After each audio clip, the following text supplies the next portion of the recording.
لبيك اللهم لبيك لبيك لا شريك لك لبيك إن الحمد والنعمة لك والملك لا شريك لك لبيك اللهم السلام علیکم ورحمۃ اللہ وبرکاتہ۔ کیا حال ہے آپ سب کا؟ ٹھیک ہے؟ نحمدہ ونصلی علی رسولہ الکریم، اما بعد فاعوذ باللہ من الشیطان الرجیم، بسم اللہ الرحمن الرحیم۔ رب اشرح لی صدری ویسر لی امری واحلل عقدۃ من لسانی یفقہوا قولی رب یسر ولا تعسر وتمم بالخیر۔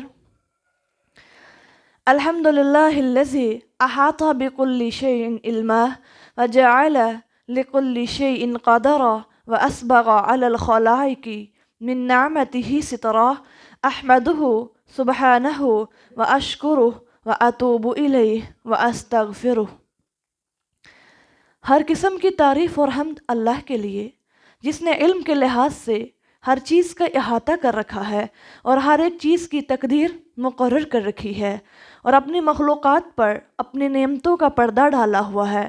میں اللہ سبحانہ و تعالیٰ کی حمد کرتی ہوں اور اس کا شکر ادا کرتی ہوں اور اس کی طرف توبہ کرتی ہوں اور اسی سے بخشش طلب کرتی ہوں۔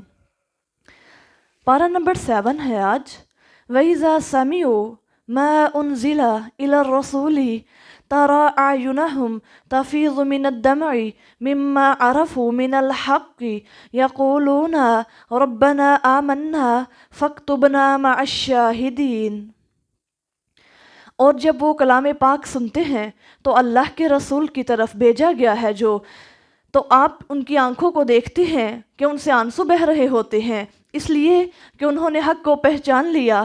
کہتے ہیں اے ہمارے رب، ہم اس کلام پر ایمان لے آئے، پس ہمیں بھی گواہوں میں سے اور گواہی دینے والوں کے ساتھ لکھ لے۔ وَمَا لَنَا لَا نُؤْمِنُ بِاللَّهِ وَمَا جَاءَنَا، اور ہمارے پاس کیا عذر ہے کہ ہم اللہ اور اس کے رسول پر اور اس صداقت پر جو ہمارے پاس آئی ہے ایمان نہ لائیں اور امید رکھیں کہ ہمارا رب ہمیں نیک لوگوں کی معیت میں داخل کرے گا۔ فَأَثَابَهُمُ اللَّهُ، تو اللہ نے ان کے لیے اس کہنے کے بدلے میں جنتیں عطا فرمائیں جن کے نیچے نہریں رواں ہیں اور وہ انہی میں ہمیشہ رہیں گے، اور یہ نیک لوگوں کا بدلہ ہے۔ وَالَّذِينَ كَفَرُوا وَكَذَّبُوا بِآيَاتِنَا، اور جن لوگوں نے راہ کفر اختیار کی اور ہماری آیتوں کو جھٹلایا، یہی لوگ دوزخی ہیں۔ ان آیتوں میں بتلایا گیا ہے کہ جو یہود اور مشرکین ہیں، جو یہود تھے وہ مشرکین مکہ سے دوستی اس لیے کرتے تھے کہ محض اسلام اور مسلمانوں کی عداوت اور بغض کی وجہ سے۔ مشرکین مکہ کی اظہار ثانیہ تو اظہر من الشمس ہیں، لیکن ملعون یہود نے بھی کوئی ذلیل اور کبھی حرکت نہ چھوڑی۔ نبی علیہ الصلوۃ والسلام کی بے خبری میں پتھر کی چٹان گرانا چاہتے تھے اور شہید کرنا چاہتے تھے، کھانے میں زہر، سحر اور ٹوٹکے کرائے غرض غضب اور لعنت حاصل کرتے رہے۔ ان کے بالمقابل جو نصارہ ہیں، جو باوجود کفر کے پھر بھی ان میں قبول حق کی استعداد دونوں گروہوں سے زیادہ ہے۔ یہ نرم دل ہیں اور تواضع کی ان کے اندر خاص صفت موجود ہے۔ قبول حق سے معنی صرف 3 چیزیں ہوتی ہیں۔ نمبر 1 جہل، یعنی وہ انسان جو جاہل ہوتا ہے، جس کے اندر علم نہیں ہوتا۔ نمبر 2 حب دنیا کی محبت زیادہ ہوتی ہے۔ نمبر 3 حسد۔ اللہ اکبر۔ اب یہاں پر ذرا دیکھیے، جو حبشہ کا بادشاہ نجاشی ہے وہ بھی عیسائی ہے۔ واقعہ کچھ یوں ہے کہ جب حضرت مسلمان مکہ جو تھے وہ مشرکوں کے ظلم و جبر سے تنگ آ کر حبشہ کی طرف روانہ ہو گئے، تو حبشہ کے بادشاہ نجاشی نے مسلمانوں کو بلایا اور پھر کہا کہ تم واقعی ایسے ہو، کیونکہ جو تھے مشرکین مکہ نے پراپیگنڈا کیا اور کہا کہ یہ مسلمان جو ہیں یہ عیسیٰ علیہ السلام کو خدا کا بندہ اور غلام کہتے ہیں۔ پھر بادشاہ نے پوچھا تو حضرت جعفر رضی اللہ تعالیٰ عنہ نے سورۃ مریم کی تلاوت فرمائی اور اپنے عقیدے کا اظہار کیا۔ بادشاہ اور اس کے علماء بڑے متاثر ہوئے اور قرآن سن کر رونے لگے، اور نجاشی جو تھا اس کی داڑھی آنسوؤں سے تر ہو گئی۔ اس نے کہا کہ اللہ کی قسم، یہ جو کلام تم پڑھ رہے ہو یہ وہی کلام ہے جو موسیٰ پر اللہ کریم نے اتارا تھا، جو تورات وہ لے کر آئے، انجیل لے کر کے آئے عیسیٰ علیہ السلام، ان میں اللہ کریم نے اسی پیغمبر کے آنے کی پیشن گوئی فرمائی تھی۔ پھر ہوا یوں کہ جب آپ صلی اللہ علیہ وسلم کو پتہ چلا کہ نجاشی دنیا سے چلا گیا ہے، پھر اللہ کے نبی صلی اللہ علیہ وسلم نے اس کی غائبانہ جنازہ بھی پڑھی۔ اب اعینہم تفیض من الدمع، وہ لوگ جن کی آنکھوں سے آنسو بہہ پڑتے ہیں، اس کے اندر رسول اللہ صلی اللہ علیہ وسلم نے فرمایا ہے کہ آنسوؤں کا بہنا یہ دل کے ساتھ عمل ہے، اور جس دل کے اندر اللہ کا خوف ہوگا، تقوی ہوگا، وہی لوگ اور انہی کی آنکھوں سے آنسو جاری ہوں گے۔ رسول اللہ صلی اللہ علیہ وسلم نے فرمایا ہے صرف دو آنکھیں ہیں جو اللہ ذوالجلال کو بہت محبوب ہیں۔ نمبر 1، جن آنکھوں سے اللہ کے خوف سے آنسو جاری ہو جائیں، اور ان آنکھوں اور آنسوں کے اندر اللہ نہایت فضیلت اور وقت بہت زیادہ ہے۔ اور پھر اللہ ذوالجلال کی قسم اٹھا کر کے نبی صلی اللہ علیہ وسلم نے فرمایا، مجھے اللہ کی قسم، مجھے اپنی عزت کی قسم، اپنے جلال کی قسم، یہ اللہ ذوالجلال قسمیں اٹھا کر کے کہتے ہیں اپنے عرش پر بلند ہونے کی وجہ سے کہ قسم، دنیا میں میرے جس بندے کی آنکھ میرے خوف سے روئے گی، میں جنت کے اندر اسے خوش و خرم اور ہنستا ہوا رکھوں گا۔ دیکھا خوف خدا سے آنسو بہانا رب کو کس قدر پسند ہے، ادھر آنسو نکلتے ہیں، ادھر اللہ کریم اس پر انسان کا سارا جو وجود ہے اس پر جہنم کو حرام کر دیتے ہیں۔ اور دوسری وہ آنکھ جو رات کو پہرا دے اور اللہ کے جہاد کے لیے، جو اللہ کے رستے کے لیے پہرا دینے والی آنکھ ہے، اللہ ذوالجلال فرماتے ہیں وہ آنکھ مجھے بہت محبوب آنکھ ہے۔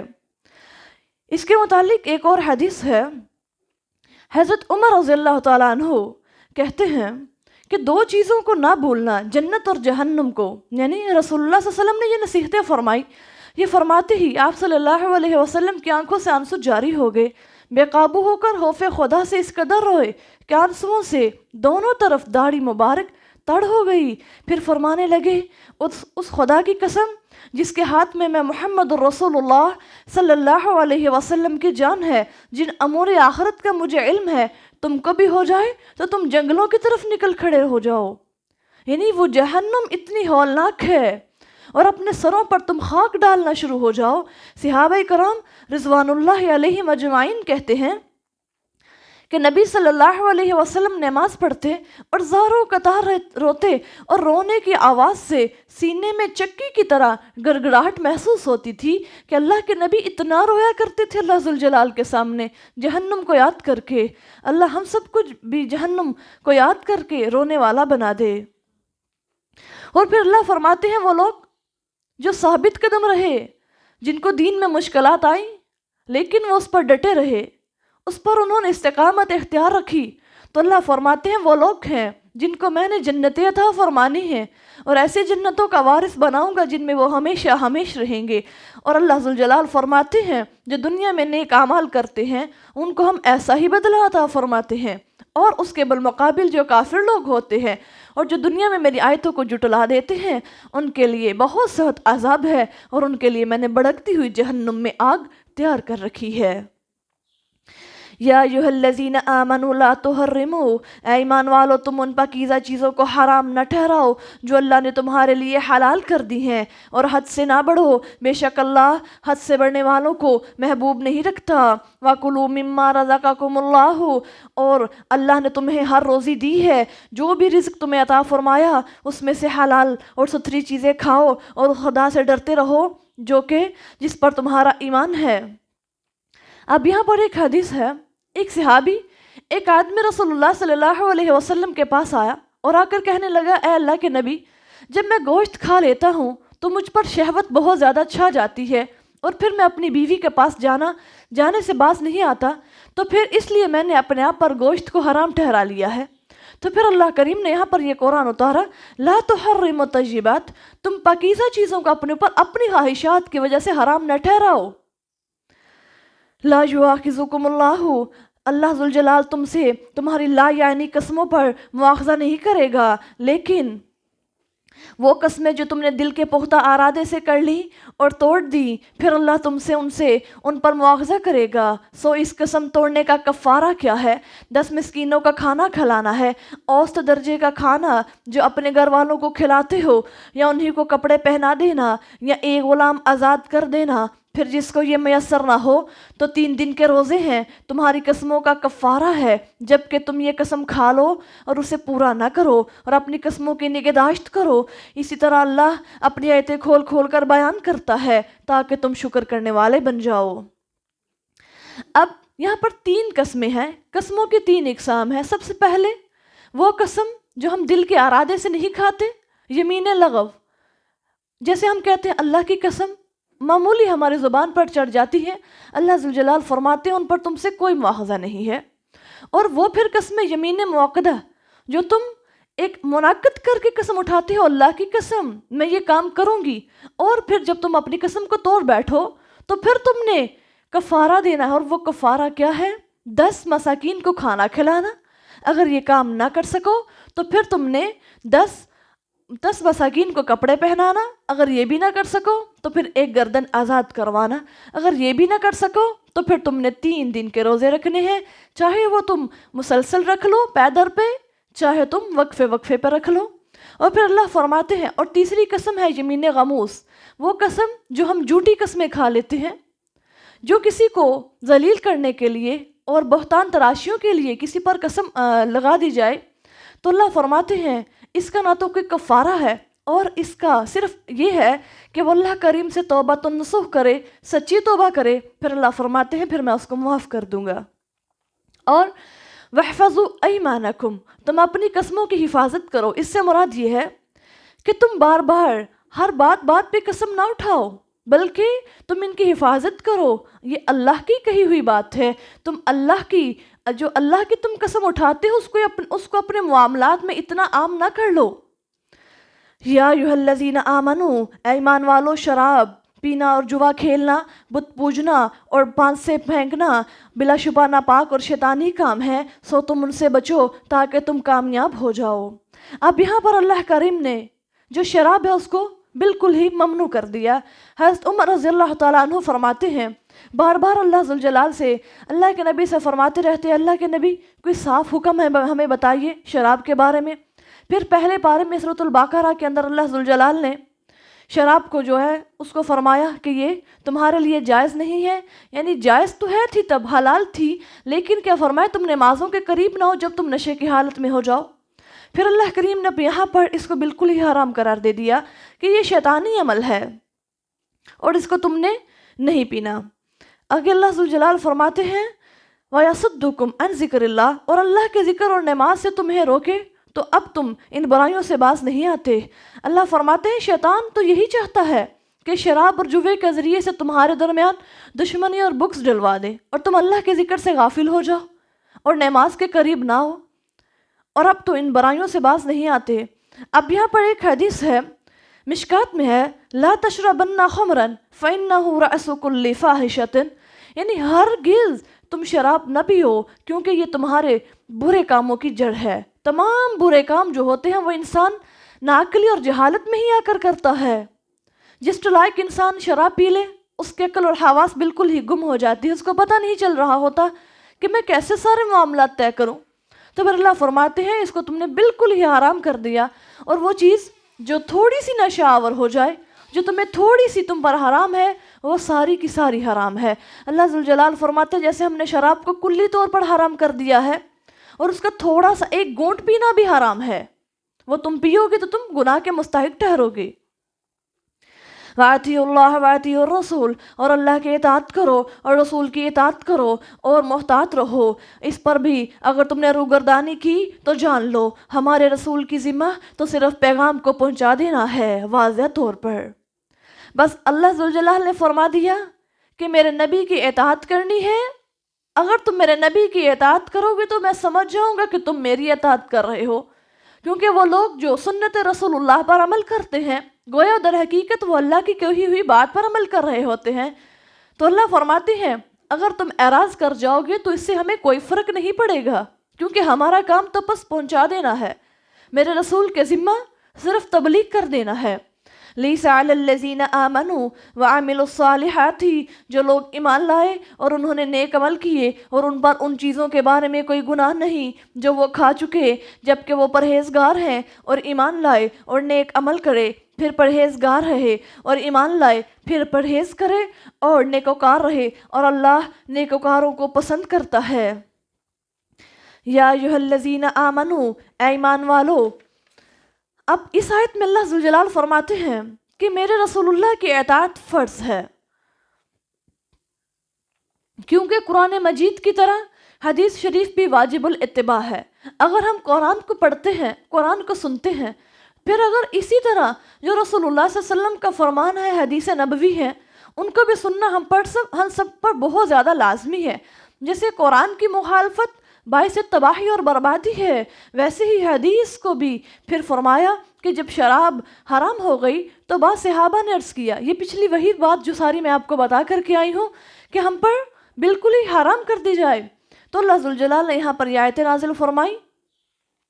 اب آگے اللہ ذوالجلال فرماتے ہیں یا ایھا الذین آمنو، اے مسلمانوں، اللہ تم کو قدرے اس شکار سے ضرور آزمائے گا جن تک تمہارے ہاتھ اور نیزے پہنچ سکیں، تاکہ اللہ جان لے کہ کون اس سے بن دیکھے ڈرتا ہے، پھر جو اس علم کے بعد بھی زیادتی کرے تو اس کے لیے دردناک عذاب ہوگا۔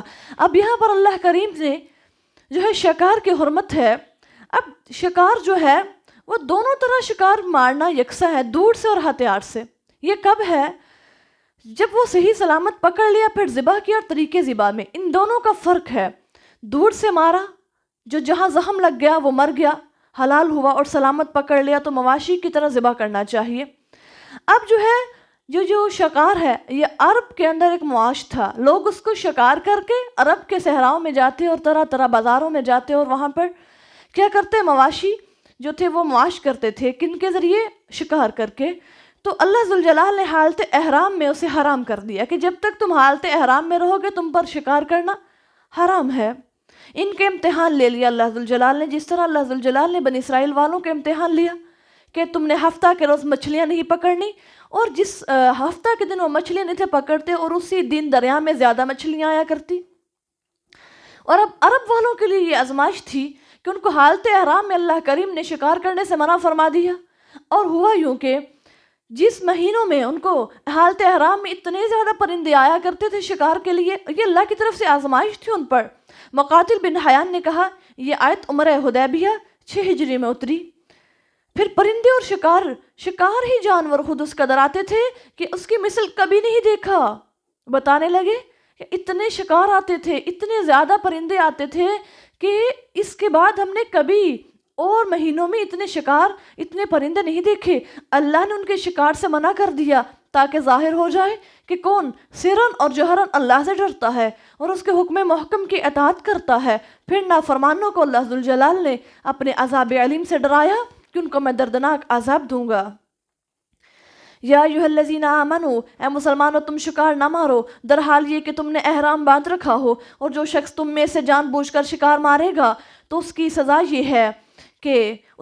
یہ ہے کہ جیسے جانور کو قتل کیا ہے اس کے معاوضے میں 4 پایوں میں سے، یعنی 4 ٹانگوں والے جانوروں میں سے اس سے ملتا ہوا جانور جس کے متعلق تم میں سے 2 منصف فیصلہ کر دیں، یہ نیاز ہو کہ جو کعبہ تک پہنچ جائے اور اس کے بدلے چند مسکینوں کو کھانا کھلانا ہے یا اس کے برابر روزے رکھنا ہے۔ یہ اس کے لیے ہے تاکہ وہ اپنے کیے کی سزا چکھ لے۔ جو ہو چکا خدا نے اس سے درگزر کیا، لیکن جو پھر کرے گا تو خدا اس سے نافرمان کا بدلہ لے گا۔ اللہ سب پر غالب اور سزا دینے والا ہے۔ احل لکم صید البحر، تمہارے لیے دریا کا شکار اور اس کا کھانا حلال کر دیا گیا ہے تم کو اور مسافروں کو فائدہ پہنچے تاکہ، اور جب تک تم حالت احرام میں ہو تم پر خشکی کا شکار حرام ہے۔ اور اللہ سے ڈرو جس کی طرف تمہیں جمع کرنے کے لیے جمع کر کے لایا جائے گا۔ اب یہاں پر اللہ ذوالجلال فرماتے ہیں کہ احرام میں دریا کا شکار یعنی مچھلی حلال ہے، اور دریا کا کھانا یعنی جو مچھلی پانی سے جدا ہو کر مر گئی ہو اس نے نہیں پکڑی یعنی وہ بھی حلال ہے۔ اب وہ مچھلی جو دریا سے جدا ہو کر کے باہر آ کر مر گئی ہو وہ بھی حلال ہے۔ فرمایا یہ کہ تمہارے فائدے کو رخصت دے دی پھر کوئی یہ نہ سمجھے کہ حج کے تو فعل سے حلال ہے، فرما دیا کہ سب مسافروں کے فائدے کے لیے ہم نے مچھلی کو حلال کر دیا ہے۔ کوئی عام مسافر، کوئی عام بھی جائے کشتی کا سفر کر کے تو وہ مچھلی کو کھا سکتا ہے۔ مچھلی اگر تالاب میں ہو اور وہ بھی شکار دریا ہے، یہ حکم شکار کا معلوم ہوا احرام کے اندر۔ تو اللہ فرماتے ہیں آگے، جعل اللہ الکعبۃ البیت الحرام، اللہ نے کعبہ کو جو کہ عزت اور احترام کا گھر ہے لوگوں کے قائم رکھنے کا سبب قرار دے دیا، اس حرمت والے مہینوں کو بھی اور حج کی قربانی کو اور قربانی کے ان جانوروں کو بھی جن کے گلوں میں پٹے باندھے ہوں، یہ اس لیے کہ تمہیں معلوم ہو جائے آسمان و زمین میں جو کچھ ہے اللہ سب کو جانتا ہے، اور یہ کہ اللہ ہر بات کا علم رکھنے والا ہے۔ اعلموا ان اللہ شدید العقاب وان اللہ غفور الرحیم، لوگوں جان لو کہ اللہ پاداشی عمل میں سخت سزا دینے والا ہے، پھر یہ کہ اللہ بڑا بخشنے والا اور رحمت والا ہے۔ اللہ فرماتے ہیں اگر تم میری ان حرمتوں کو جو میں نے تمہارے لیے مقرر کر رکھی ہیں، ان تم حدود کو قراص کرو گے تو پھر جان لو کہ میرا عذاب بہت سخت ہے۔ ما علی الرسول الا البلاغ، رسول کا ذمہ اس کے سوا کچھ نہیں کہ وہ حکم پہنچا دے، اور اللہ چاہتا ہے اور اللہ جانتا ہے جو کچھ تم ظاہر کرتے ہو اور جو کچھ تم چھپاتے ہو۔ اے پیغمبر اسلام صلی اللہ علیہ وسلم کہہ دیجئے کہ ناپاک اور پاک برابر نہیں، اگرچہ ناپاک کی بہتات تمہیں بلی معلوم ہو تو اے عقل مندو اللہ کی نافرمانی سے ڈرتے رہو تاکہ تم فلاح پا جاؤ۔ یعنی جو کوئی حرام کا مال جمع کرتا ہے اس کو دیکھ کر رشک نہیں کرنا چاہیے، کیونکہ اگر اس میں سے وہ خیرات کرتا ہے تو قبول نہیں ہوتی، اور جو کچھ وہ جمع کر کے رکھتا ہے تو وہ دوزخ کا تو توشہ ہے۔ شاہ عبد القادر جیلانی رحمۃ اللہ علیہ نے فرمایا کہ شرع کے موافق تھوڑا مال بھی ملے وہ پاک اور بہتر ہے، یعنی ہم نے رزق حلال کو تلاش کرنا ہے، ہم نے اس کے لیے جدوجہد اور مشقت کرنی ہے، کیونکہ وہی اس میں سے اگر ہم چند روپے بھی اللہ کے راستے میں دے دیں گے تو وہ قبول ہو جائیں گے، اور اگر ہم حرام مال میں سے لاکھوں بھی خرچ کرتے جائیں گے فی سبیل اللہ تو مقبول نہیں ہوں گے۔ یا ایھا الذین آمنوا، اے ایمان والو، ایسی باتوں کے متعلق سوال نہ کرو اگر تم پر ظاہر کر دی جائیں تو تمہیں ناگوار معلوم ہو، اور اگر تم نے ایسے وقت میں کہ قرآن نازل ہو رہا ہو ان کے متعلق پوچھا تو وہ باتیں تم پر ظاہر کر دی جائیں گی۔ اللہ نے ان سوالات سے درگزر کیا اور اللہ بخشنے والا اور بردبار ہے۔ یہاں پر اللہ کریم فرما رہے ہیں کہ تم جن چیزوں کا تمہیں حکم نہیں دیا گیا تم اس کے بارے میں بار بار نہ پوچھو۔ اللہ کریم نے جن باتوں کا تمہیں حکم دے دیا تم اس کو مان لو اور سوال پہ سوال تم نہ کرو۔ ایسا نہ ہو کہ جیسا پچھلی قوموں نے سوال پہ سوال کیا، جب اللہ کریم نے ان کو کرنے کا حکم دے دیا تو انہوں نے منہ پھیر لیا، اعراض کر لیا، وہ اس پر عمل نہ کر سکے۔ بے شک کہ قوم نے تم سے پہلے بھی ایسی ہی باتیں دریافت کی تھی، پھر وہ عمل نہ کر سکے اور ان سے انکار کر بیٹھے۔ ما جعل اللہ من بحیرۃ، اللہ نے نہ تو بحیرہ کو مقرر کیا ہے اور پھر نہ صاحبہ کو، نہ وسیلہ کو اور نہ حامی کو، لیکن وہ لوگ جنہوں نے راہ کفر اختیار کی وہ اللہ پر جھوٹے بہتان باندھتے ہیں اور ان میں کہ اکثر لوگ نہیں سمجھتے۔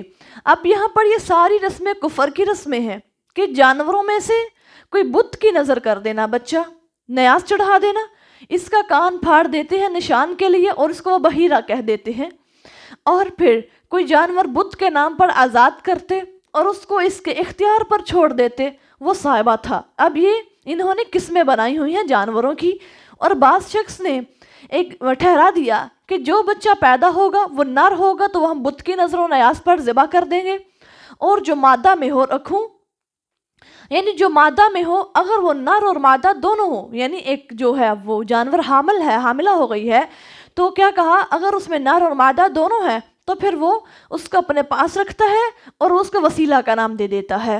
اور جس اونٹ کی پشت سے 10 بچے پورے ہوئے اور لائق سواری کی اور بوجھ اس کے باپ کو لادنا موقوف ٹھہرا دیتے تھے، یعنی وہ اونٹ جس نے 10 بچے دے دیے اور پھر کیا کہتے ہیں کہ اس پر بوجھ کو لادنا موقوف کر دیتے اور چارہ پانی اس سے نہ ہانکتے، اور اس کا نام انہوں نے حامی رکھ دیا تھا۔ اور اللہ فرماتے ہیں کہ میں نے یہ تم پر کچھ بھی مقرر نہیں کیا، تم اپنے آپ یہ ساری جھوٹی باتیں اپنے اوپر نہ تھوپو۔ وَإِذَا قِيلَ لَهُمْ، اور جب ان سے کہا جاتا ہے کہ جو کچھ اللہ نے نازل کیا ہے اسی طرف اور اس رسول کی طرف آ جاؤ، تو کہتے ہیں کہ جس طریقے پر ہم نے اپنے بڑوں کو پایا وہی ہمارے لیے کفایت کرتا ہے، کیا وہی طریق انہیں کفایت کرے گا اگرچہ ان کے بڑے کچھ بھی نہ جانتے ہوں اور نہ راہ ہدایت پر ہوں۔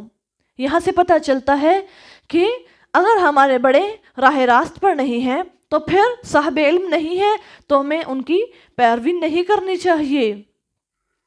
یا ایھا الذین آمنو، اے ایمان والو تم پر تو تمہاری اپنی ذمہ داری ہے، اگر تم ہدایت پر ہو تو گمراہوں کی گمراہی تمہیں کچھ فائدہ کچھ نقصان نہیں پہنچا سکتی، اللہ ہی کی طرف تم سب کو لوٹ کر جانا ہے، بس وہ تمہیں بتا دے گا کہ تم کیا کر رہے تھے۔ اللہ ذوالجلال اپنے ایمان والے بندوں کو حکم دیتے ہیں کہ وہ خود اپنی اصلاح کریں، اپنی طاقت کے مطابق نیکیوں میں مشغول ہو جائیں، اور اس سے یہ نہ سمجھا جائے کہ اچھی بات کا حکم اور بری بات سے منع بھی نہ کریں۔ جہاں پر لوگوں کو برائی کرتے دیکھیں وہاں پر منع بھی کرنا ہے، جہاں اپنی نیکیوں میں وہ مصروف عمل ہے وہاں لوگوں میں برائی کا عمل پائیں تو ان کو بھی روکنے کی کوشش کریں۔ اس کے بارے میں حضرت ابوبکر صدیق رضی اللہ تعالیٰ عنہ نے فرمایا، یعنی کیا تم نے یہ سمجھا ہے کہ اپنے اپنے اعمال درست کر لو اور بس لوگ چاہے جو مرضی کرتے رہے؟ نہیں، یاد رکھو جب لوگ بری باتوں کو دیکھتے ہوئے انہیں نہ بدلیں گے نہ روکیں گے تو ممکن ہے اللہ سب کو عذاب کی لپیٹ میں لے لے۔ یعنی اگر تم برائی ہوتے دیکھو تو منع نہ کرو، چاہے تم نے ایک عمال کر رہے ہو تو اللہ تمہیں بھی اپنے عذاب کے لپیٹ میں لے لے گا۔ اس لیے جہاں برائی ہوتے دیکھیں اس کو اپنے ہاتھ سے زبان سے اور اس کو ضرور جدوجہد کر کے اس کو روکنے کی کوشش کرنی چاہیے۔ یا ایھا الذین آمنو، اے ایمان والو جب تم میں سے کسی کے سامنے موت آ کھڑی ہو تو وصیت کے وقت آپس کی گواہی کے لیے تم میں سے 2 حق اور انصاف والے شخص گواہ ہونے چاہیے، یا اگر تم حالت سفر میں ہو اور موت کی مصیبت درپیش آ جائے تو وہ غیر مسلم ہی صحیح آ کر اگر تمہیں ان کی صداقت میں شبہ ہو تو نماز کے بعد انہیں روک لو، پھر وہ دونوں اللہ کی قسمیں کھائیں کہ ہم اپنی قسم کے معاوضے میں نفع نہیں لینا چاہتے اگرچہ وہ قریبی ہوں، اور نہ ہم اللہ کی شہادت کبھی چھپائیں گے، اگر ایسا کریں تو یقیناً ہم گناہ گاروں میں سے ہو جائیں گے۔ اب یہاں پر ذرا دیکھیے، ابو ثعلبہ خشنی رضی اللہ تعالیٰ عنہ نے کہا کہ میں نے رسول اللہ صلی اللہ علیہ وسلم سے اس آیت کا مطلب پوچھا تو آپ نے فرمایا اچھی بات کا حکم کرو، بری بات سے منع کرو۔ اور جب یہ دیکھو کہ لوگ حریص اور خواہش کی پیروی کرتے ہیں اور ہر شخص اپنی عقل پر نازا ہے، ایسا وقت آ گیا ہے کہ حق گوئی کر ہی نہیں سکتے، تو اپنے نفس کو سنبھالو، لوگوں کی فکر چھوڑ دو، تمہارے بعد ایسا وقت آنے والا ہے کہ دین کا سنبھالنا ایسا مشکل ہو جائے گا جیسے آگ کا انگارہ ہاتھ میں رکھنا مشکل ہوتا ہے۔ ایسے ہی وقت کے متعلق رسول اللہ صلی اللہ علیہ وسلم نے فرمایا کہ جو شخص اپنے دین پر قائم رہے گا اس کو 50 آدمیوں کے برابر ثواب ملے گا۔ اب یہاں پر وصیت کا بیان ہے، یعنی جب خدا کے پاس سب کو جانا ہے تو جانے سے پہلے سب معاملات ٹھیک کر لینے چاہیے۔ اسی میں سے ایک اہم کام اور ضروری امور میں سے ایک اہم امر وصیت ہے، اور اس کے متعلق یہ ہے کہ مرنے والا جانے سے پہلے وصیت کر کے جائے۔ کیا میں کسی کو اپنا مال میں کسی کے حوالے کرتا ہوں تو بہتر ہے جب وہ اپنے مال کو کسی کے حوالے کر رہا ہو تو کسی 2 مسلمانوں کو، اس پر معتبر مسلمانوں کو گواہ کر لے۔ مسلمان اگر نہ ملے، جیسے سفر وغیرہ میں اتفاق ہو جاتا ہے تو وہ کافروں کو بنائے۔ پھر اگر وارثوں کو شبہ پڑ جائے کہ ان 2 شخصوں نے کچھ مال چھپا لیا ہے اور وارث دعویٰ کر دے اور دعوے کے ساتھ شاہد موجود نہ ہو تو وہ دونوں قسم کھائیں کہ ہم نے نہیں چھپایا، اور ہم کسی طمع یا قرابت کی وجہ سے جھوٹ نہیں کہہ سکتے، اگر ہم کہیں گے تو گناہ گار ٹھہریں گے۔ یہ ہے رستے کے اندر، یعنی کہ کوئی انسان کسی کو وصیت کے وقت جب گواہ ٹھہرائے تو فَإِنْ أُسِرَ، پھر اگر پتہ چل جائے کہ وہ دونوں گناہ کے مرتکب ہوئے ہیں تو ان دونوں کی جگہ سب سے زیادہ قرب رکھنے والے دوسرے 2 گواہ ان لوگوں میں کھڑے ہو جائیں گے جن کا حق دبا ہے، پھر وہ اللہ کی قسم کھائیں کہ یقیناً ہماری گواہی ان دونوں کی گواہی سے زیادہ درست ہے، اور ہم نے کوئی زیادتی نہیں کی، ایسا کیا ہو تو ہم بے شک ظالموں میں سے ہو جائیں گے۔ یعنی وارثوں کو شبہ پڑے تو قسم دینے کا حکم رکھ دیا اللہ ذوالجلال نے، اس لیے کہ قسم سے ڈر کر اول ہی جھوٹ ظاہر نہ کر دیں، پھر اگر ان کی بات جھوٹ نکلے تو وارث قسم کھائیں۔ یہ بھی اس لیے کہ وہ قسم میں دغا نہ کر جائیں، جانے کہ آخر ہماری قسم الٹی پڑے گی۔ دیکھیں اللہ کریم نے کتنا پیارا قانون بنا دیا ہے، ہر چیز کو اللہ ذوالجلال نے کتنے احسن انداز میں قرآن میں بیان فرمایا۔ ذالک ادنی ان یاتوا بالشہادۃ علی وجہہا، یہ بہت قریب کی راہ ہے کہ اس طرح وہ ٹھیک ٹھیک گواہی دیں یا ڈریں کہ کہیں ہماری قسمیں ان کی قسموں کے بعد رد نہ کر دی جائیں، اور اللہ سے ڈرو اور اس کا حکم سن رکھو، اور اللہ نافرمان لوگوں کی رہنمائی نہیں کرتا۔ وہ دن یاد کیجئے جب اللہ تمام لوگوں کو جمع کرے گا، پھر پوچھے گا کہ تمہیں لوگوں کی طرف دعوت حق کا جواب ملا تھا؟ وہ کہیں گے ہمیں کچھ علم نہیں، یقیناً غیب کی باتیں تو ہی جانتا ہے۔ اذ قال اللہ یا عیسی ابن مریم اذکر، جبکہ اللہ فرمائے گا اے عیسی بن مریم، میں نے تم پر اور تمہاری ماں پر جو احسانات کیے اور انہیں یاد کرو، جب میں نے تمہاری روح القدس یعنی جبرائیل سے مدد کی تھی، تم جھولے میں اور بڑھاپے میں یکساں لوگوں کے ساتھ باتیں کرتے تھے، اور جب میں نے تمہیں کتاب و حکمت اور تورات اور انجیل کی تعلیم دی، اور جب تم میرے حکم سے مٹی کے پرندے کی شکل اس طرح بناتے تھے، پھر اس میں تم پھونک مارتے تو وہ میرے حکم سے پرندہ بن جاتا تھا، اور میرے حکم سے تم مادر ذات اندھے اور کوڑی کو اچھا کر دیتے، اور جب میرے حکم سے تم مردوں کو قبر سے نکال کھڑا کرتے، اور جب کہ میں نے بنی اسرائیل کو تم پر زیادتی کرنے سے روک دیا تھا، جس وقت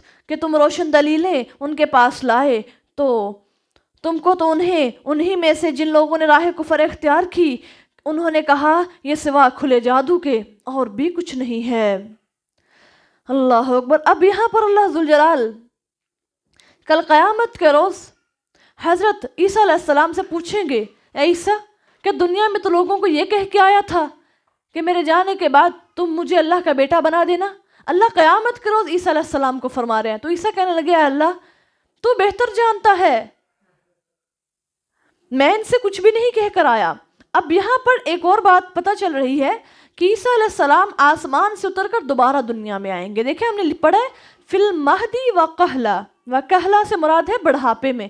اب دیکھیں جب وہ عین جوانی کے وقت تو دنیا سے اللہ کریم نے زندہ اٹھا لیا، پھر جب بڑھاپا آئے گا تو وہ دنیا میں دوبارہ آئیں گے اور کچھ مدت تک رہیں گے، کیونکہ جس وقت وہ اٹھائے گئے تھے اس وقت ان کی عمر زیادہ نہیں تھی، اور حدیث میں آیا ہے کہ رسول اللہ صلی اللہ علیہ وسلم کی قسم اس ذات کی قسم ہے جس کے ہاتھ میں میری جان ہے، قریب ہے کہ ابن مریم زمین پر آئیں، تمہارے درمیان اتریں گے، حاکم عادل ہوں گے، وہ صلیب کو توڑیں گے اور سور کو قتل کریں گے، جزیہ موقوف کر دیں گے، مال کی کثرت ہوگی، یہاں تک کہ صدقہ کوئی قبول نہیں کرے گا، اور ایک سجدہ تمام دنیا سے پیارا ہوگا۔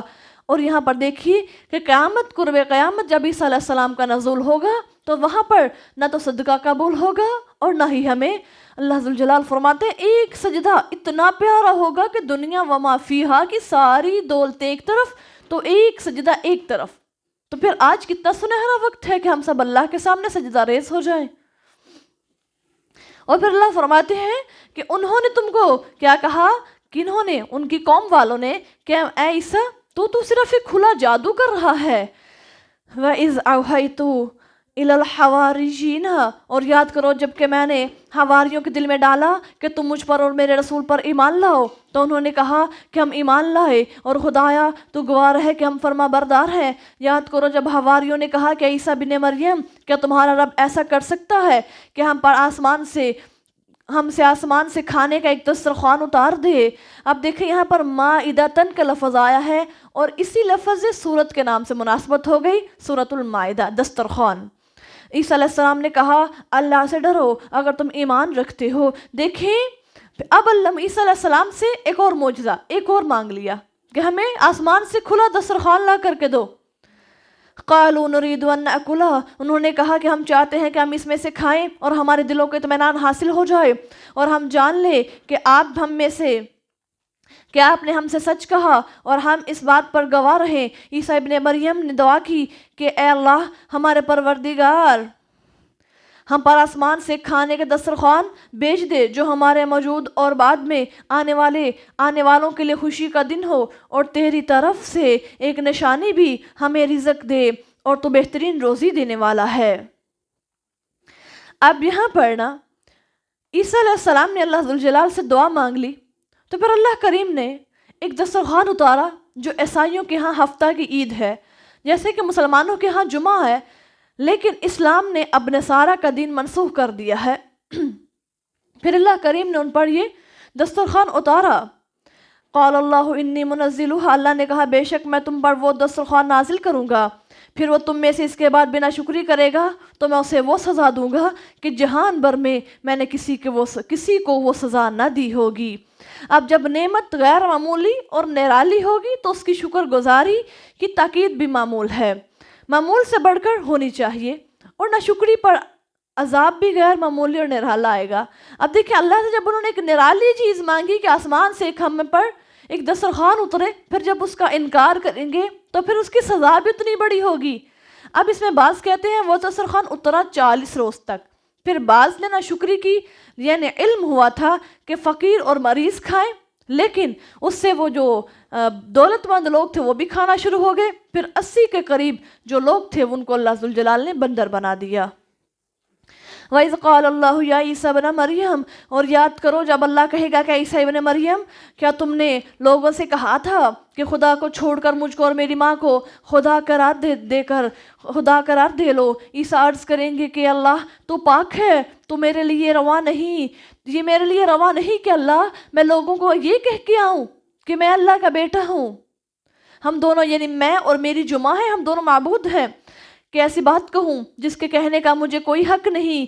اگر میں نے ایسا کہا تو اے اللہ تو مجھے یقیناً جانتا ہے، تجھ کو تو میرے دل کی ہر بات بھی معلوم ہے، وہ بات بھی معلوم ہے جو میں نہیں جانتا، جو کچھ تیرے دل میں ہے، بلا شبہ اللہ تو غیب کی باتوں کو جاننے والا ہے۔ دیکھیں عیسیٰ علیہ السلام نے اللہ ذوالجلال کو کتنا خوبصورت جواب عطا فرمایا۔ ما قلت لہم، میں نے تو ان سے کچھ نہیں کہا مگر صرف وہی بات کہی جس کے کہنے کا تو نے مجھے حکم دیا، یہ کہ اللہ کی عبادت کرو جو میرا اور تمہارا رب ہے، اور جب تک میں ان میں رہا ان کا نگران حال رہا، پھر جب تو نے مجھے اٹھا لیا تو ان کا نگہبان تھا، اے اللہ ان کے حفاظت کرنے والا تو تھا، اور تو ہر چیز کی خبر رکھتا ہے۔ ان تعذبہم، اگر تو انہیں سزا دینا چاہے تو وہ تیرے بندے ہیں تو سزا دے سکتا ہے، اگر تو انہیں بخش دے تو بے شک اللہ تو سب پر غالب اور حکمت والا ہے۔ دیکھیں کتنا خوبصورت انداز ہے کلام کرنے کا اللہ ذوالجلال سے۔ اللہ اکبر، اللہ ذوالجلال سے اتنے اچھے انداز میں بات کر رہے ہیں۔ اللہ اگر تو عذاب دے دے تو تجھے کوئی روک نہیں سکتا، اے اللہ تو معاف کر دے تو تجھے کوئی پوچھ نہیں سکتا۔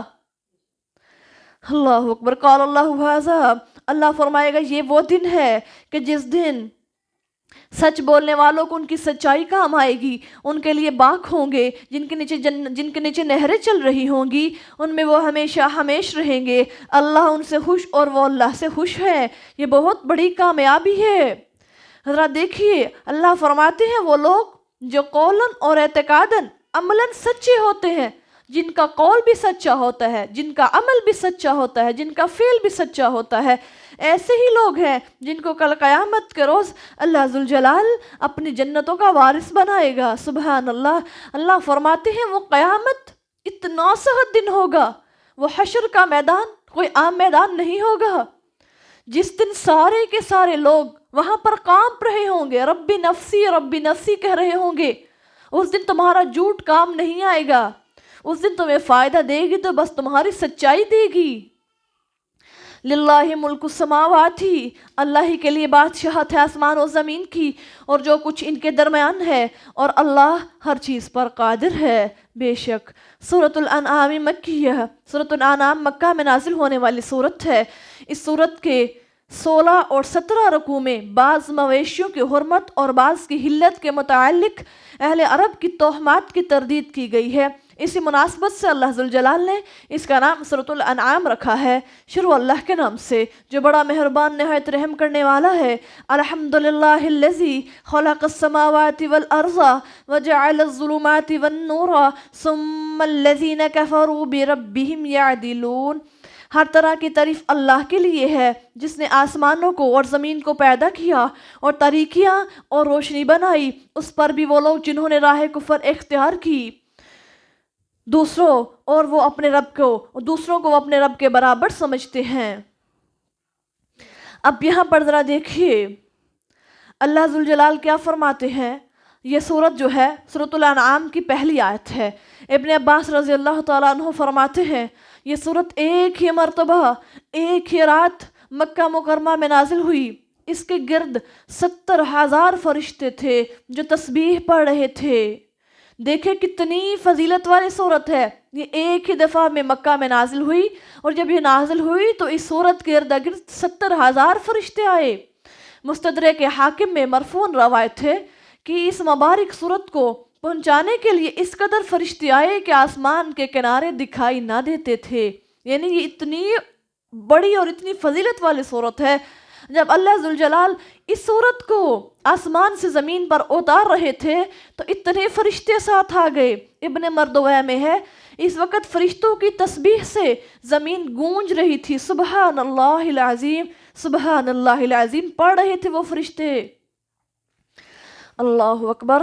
هو الذی خلقکم من طین، وہی ہے جس نے تمہیں مٹی سے پیدا کیا، پھر تمہارے لیے ایک میعاد ٹھہرا دی تاکہ عمل کے لیے مہلت مل جائے، اور ایک اور میعاد بھی اس لیے کہ تم پھر شک کرتے ہو اس کے مقرر ہونے میں۔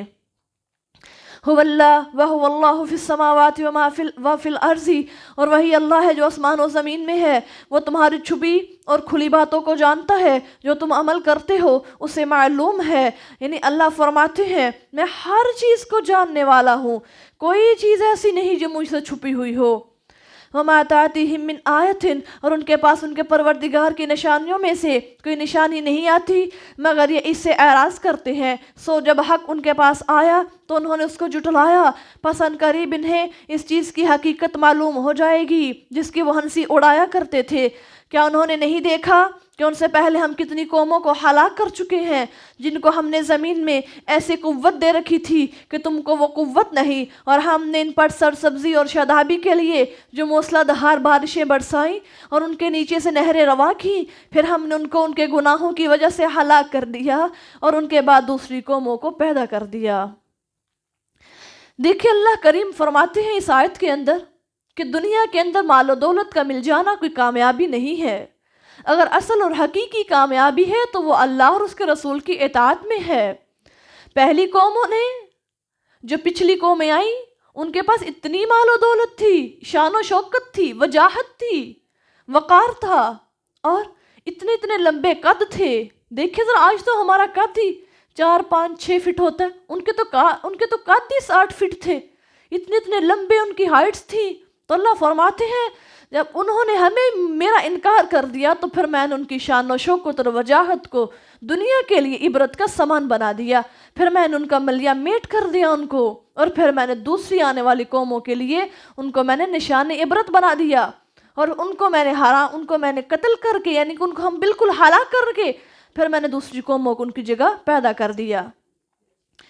وَلَوْ نَزَّلْنَا عَلَيْكَ كِتَابًا، اور اے پیغمبر اسلام صلی اللہ علیہ وسلم ہم ایک کتاب کاغذ پر لکھی ہوئی آپ پر اتار دیتے، پھر یہ لوگ اسے خود بخود اپنے ہاتھوں سے چھو بھی لیتے، تو بھی جو لوگ منکر ہے یہی کہتے کہ یہ سوا کھلے جادو کے کچھ بھی نہیں ہے۔ اب دیکھیے جو مشرکین مکہ تھے وہ کہا کرتے تھے رسول اللہ صلی اللہ علیہ وسلم کو، اگر آپ سچے رسول ہیں تو پھر اللہ کریم یہ جو تھوڑا تھوڑا کر کے قرآن اتارتے یہ کیوں اترتا ہے؟ ایک ہی دفعہ آسمان سے کتاب نیچے آتی، اس کے ساتھ 4 فرشتے آتے اور وہ کہتے کہ یہ اللہ کی کتاب ہے جو ہم نے آپ کو دی ہے، تو پھر ہم ایمان لے کر کے آتے۔ تو اللہ فرماتے ہیں اگر میں ایسا کر بھی دیتا تو یہ پھر بھی ایمان نہ لے کر کے آتے، پھر بھی یہ کہتے کہ آپ تو کھلا جادو لے کر کے آئے ہیں۔ اللہ اکبر۔ وقالوا لولا انزل علیہ ملک، اور کہتے ہیں کہ اس پیغمبر پر کوئی فرشتہ کیوں نازل نہیں ہوا، اور اگر ہم فرشتہ نازل کرتے تو نہ ماننے کی صورت میں فیصلہ ہی ہو چکا ہوتا، پھر انہیں کس طرح کی مہلت نہ ملتی۔ اللہ فرماتے ہیں اگر یہ ایسا ہم کر دیتے تو پھر اگر وہ فرشتے اترتے ہماری کتاب لے کر کے، اگر یہ نہ مانتے تو فرشتے ان کو بالکل ہی ختم کر کے آ جاتے۔